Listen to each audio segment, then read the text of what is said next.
Hi, my name is Awaz. Let me allow me to grab your attention for a very important issue that I come across.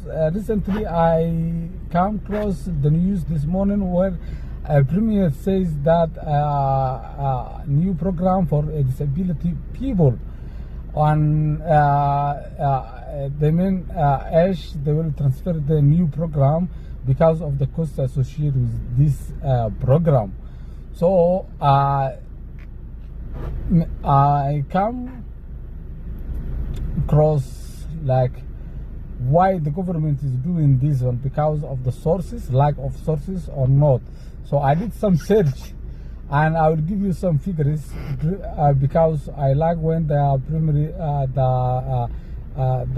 premier talks, he gives numbers to scare the people that and to convince the population that what they are doing is on the right track.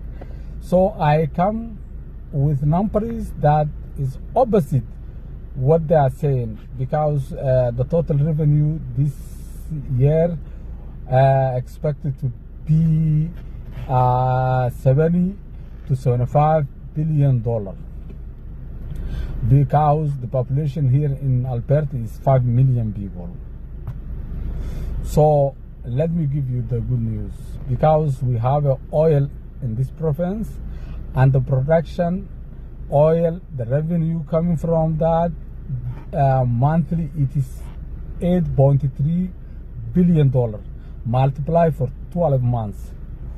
And I give you the figures that expected to be the taxation in this year, 70 to 74 billion that come from the personal income taxation, corporation, non-renewable oil revenue taxation. And when I add up together, the number is big, and the government, they claim that they have a deficit for 5 million last year, and where the number is not coming together. So why the government abuse the honorable people, the people who cannot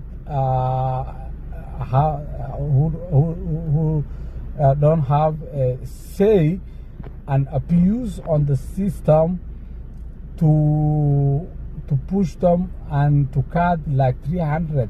So we need to stand here. We need to define our honorable people in this province. And I would like